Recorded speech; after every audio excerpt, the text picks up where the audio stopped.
And so, good day mga ka-Farmlat. Si Murang Farmlat po ito. So, reposted po natin itong video ni Sir Jeff. Ayan, kasi marami po sa inquiry ko ngayon ay naghahanap ng 10 to 15 hectare. Kaya lang, hindi ko na ma-follow up at hindi ko na rin mahanap yung contact. And kaya na-repost ko na lang po itong video. Ayan, sa mga naghahanap po dyan ng 10 to 15 hectare, ayan, napakamura po nito. 45 pesos per square meter. And tabing barangay road with 300 meters frontage ayan, and then overlooking din po ito. And so ang location po ito mga ka-Farmlat is Tagkawayan, Quezon, and then malapit lang po ito sa town proper. So 40 to 30 minutes ay 30 to 40 minutes nasa town proper na tayo. And so watch nyo po.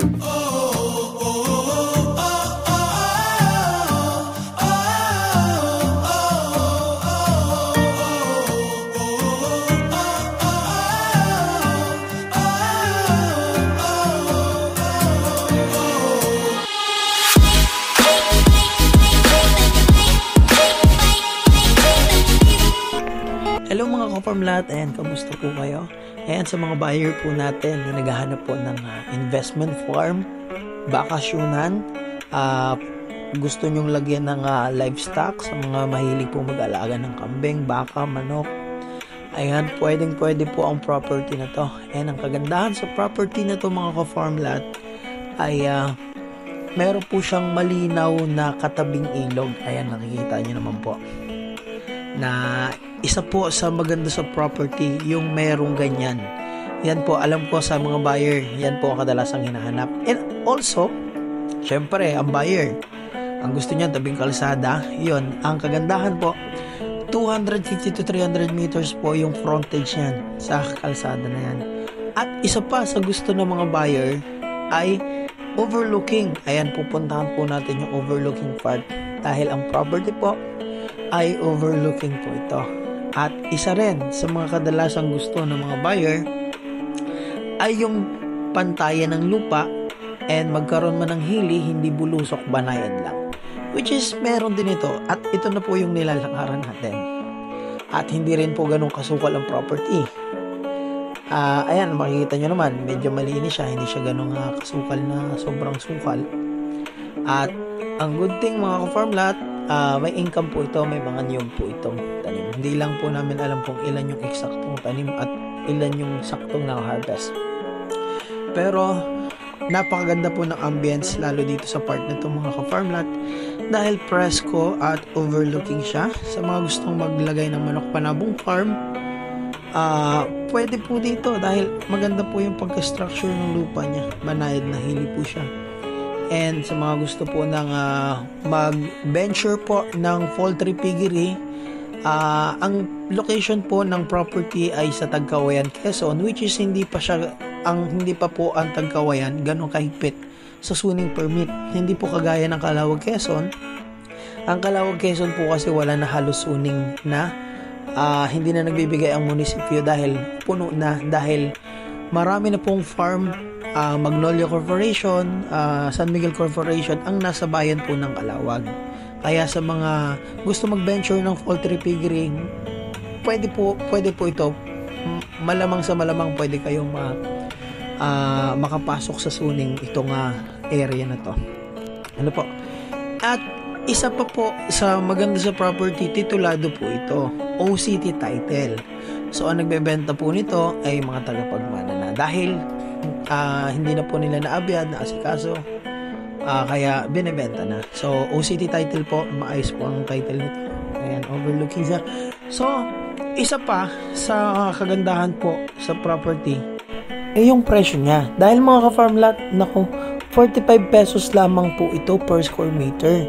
Na kung saan mga ka-Farmlat, ito po ay tabing kalsada na mahaba yung frontage niya. Nasa 250 to 300 meters yung frontage.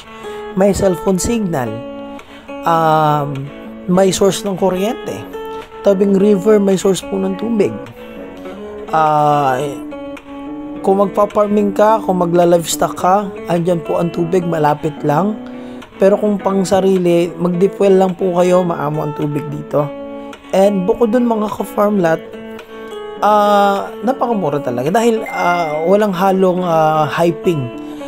alam nyo to mga farm lot, kung kayo mahilig manood ng vlog ng mga farm lot for sale, ang kadalasan po nga price ngayon, nako, nag-60 pesos per square meter na, 70 pesos, 80, bibihira na po yung mga 50 pesos per square meter. At makakita ka man yan, hindi pa tabing kalsada, or walang cellphone signal, or hili yung property. Ito po mga ka-farm lot, pantayin po ang lupa nito.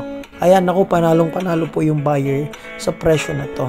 Yun nga lang, hindi lahat ng buyer ma-afford to dahil malaki yung sukat. Kaya swerte po ng mga ka-farm lot natin na may budget talaga, na naghahanap ng malalaking cut. Kasi tamang-tama po ang property na to sa mga naghahanap ng malalaking cut. Isa pa sa good thing ng property mga ka-farm lot, yung location niya, dahil marami po kaming na-areahan ng mga farm lot for sale na halos kung pupuntahan mo ay mahaba yung rough road na babaybayin. Minsan 30 to 1 hour drive bago mo mapuntahan yung property from main highway. So ito po, dahil more or less 5 kilometers lang yung distance from national highway nitong property na to, at yung mostly dadaanan mo is cemented. So hindi siya ganong kaliblib, hindi siya ganong kahirap puntahan. Isa yun sa plus factor sa mga nagugustuhan ko sa farm lot, yung hindi mahirap puntahan. And isa pa sa nagustuhan ko sa location ng property is Tagkawayan, Quezon po siya. And kahit dulo siya ng Quezon, ang good thing naman nga po dito, dahil dun sa TR5 po, na kung saan mas mapapalapit, mas mapapadali na yung biyahe dito pag nagawa na po yung TR5. And marami po akong buyer na sa unang biyahe po nila sa Tagkawayan, Quezon, o dito sa amin sa Quezon, malayo, nagtatagal sila ng 6 to 7 hours drive. Pero nung kabisado na nila at alam na po nila yung mga bypass na dapat nilang daanan para mas ma-lessen yung biyahe, halos 4 hours or 4.5 hours lang nila nadadrive, lalo't pag madaling araw at hindi traffic. So yun po, sa una lang, pag nagpunta kayo dito, malayo, pero pag balik-balik na po kayo at sanay na, malapit lang. And sa mga buyer natin, na alam naman natin, kadalasan yung mga buyer na naninirahan po sa Manila, pero may probinsya po sa Bicol, at least kung mabibili nyo to, meron po kayong pahingahan halfway. Ano po? And kung gusto nyo naman po mag-settle dito, gusto nyo nang manirahan dito sa probinsya, na dito sa property, pwede rin naman kung kayo may mga estudyante na high school or elementary, may mga malalapit rin naman na school dito sa property, dito sa main barangay po. Dapat may mga sasakyan lang din na panghatid-hatid sa kanila. Kasi kung lalakarin, malayo rin naman. Pero kung sakay, hindi naman gano'n siya kalayo. Ano po? Uy, ang ganda sa part na to mga ka-farm lot yan. Yung pagkabanayad na hili niya, tamang-tama to. Sa mga mahilig nga po sa manok panabong. Ayan. Pero citronella po, kung familiar po kayo sa citronella, ayan, tamang-tama po yung location dahil medyo hili siya. Kasi ang citronella po, yun po yung tanlad. Isang uri siya ng tanlad na ang alam ko, pang ano siya sa lamok, insect repellent. Ayan. Meron po sa Lopez na yung Aldawa. Hindi ko po alam kung nag-ooperate pa rin sila. Pero naging matunog yun dahil marami pong nagtatanim nga po ng citronella. At alam ko po dyan sa bayan po ng Tagkawayan, may mga citronella farm po dyan na mga nakita na ako. Ayan. Yan, tama-tama po ito mga ka-farm lot. Bukod sa syempre 14, kasi ang kailangan lang naman sa citronella is 4 hectares. So kung yung 4 na hektarya gagawin mong citronella farm, yung 5 hectares gagawin mong pasture land, nandun yung mga livestock mo, baboy, manok, kambing o kung ano man. Then yung another 5 hectares gawin mong farming, sa more on sa pagtatanim. So tamang-tama po ito mga ka-farm lot. Napakagandang investment po nito at retirement plan din sa mga buyers natin na sobrang tagal pong nag-ipon, naghanap buhay na nasa ibang bansa. Ayan, deserve nyo po kung ano man po pinaghirapan nyo. At isa po sa mga masasabi ko lang, talaga pong panalo kayo dito sa property na for sale na to. At yun nga, dahil bukod sa mura siya, tabing kalsada, may cellphone signal, hindi ganun kalayo sa National Highway. So, panalo po. Ayun nga mga ka-farmlat, ipapakita ko naman sa inyo yung roadside niya, yung mga tabing kalsada niya na portion, kung ano yung ambience. May portion siya na sakop na rough road, meron naman cemented. So, basta mga ka-farmlat, tabing barangay road lang siya, hindi po provincial road, barangay road lang. Ayan. So, ang ganda talaga dito, oh. So, ayan, tara mga ka-farmlat, baybayin po natin yung barangay road. So, ayan mga ka-farmlat, ito na yung roadside niya. Tuhog po ang property ng kalsada dahil both left and right sakop ng property. Yan po. Cemented barangay road po yan. Ayan, cemented siya. So, ayan, sakop po kanan at kaliwa. Ayan. Ayan, makikita po natin mamaya yung portion na tabing kalsada na sakop ay palayan. So, ayan, diretso po tayo mga ka-farmlat. Medyo hindi po two-way yung ano. Two-way din siya pero may mga kumbaga ginit na yung cemented. So, talagang barangay road na barangay road siya. Ayan, ayan po. Medyo flat po dito and ayan po yung mga nyog. So, makikita nyo po hindi siya ganun kapuno ng nyog.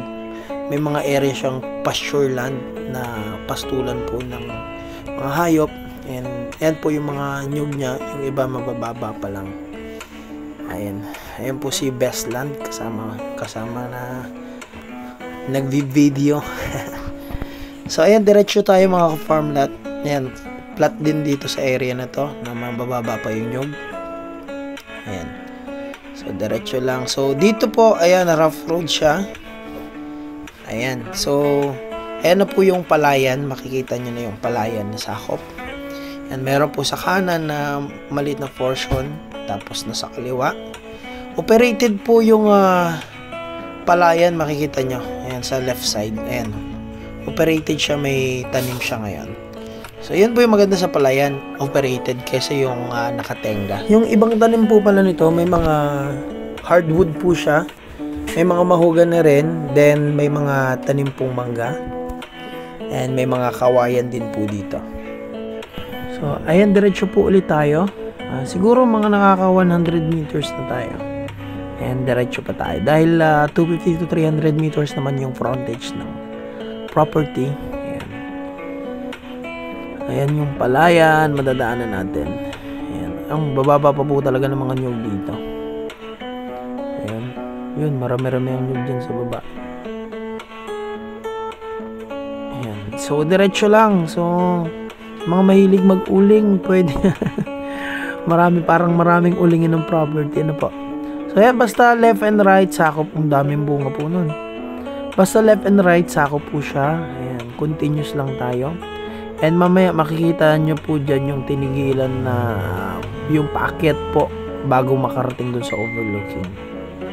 Ayan. So, diretso lang. So, ayan.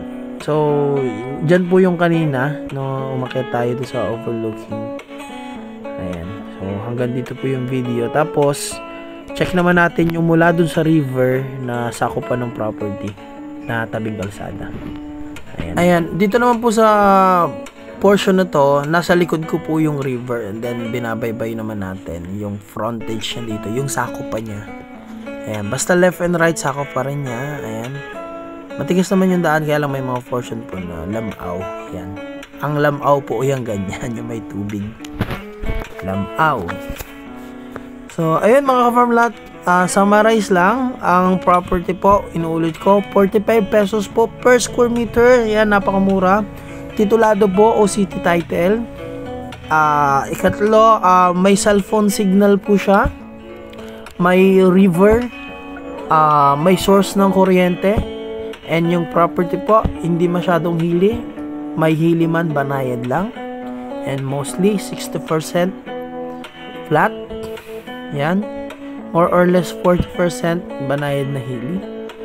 Ayan. So, sa mga ka-farmland natin, na mga gusto mag-inquire, ayan, Message nyo lang po ako through Messenger, WhatsApp, Viber, and FB page. Ayan. Ang information natin kung paano nyo po ako makontak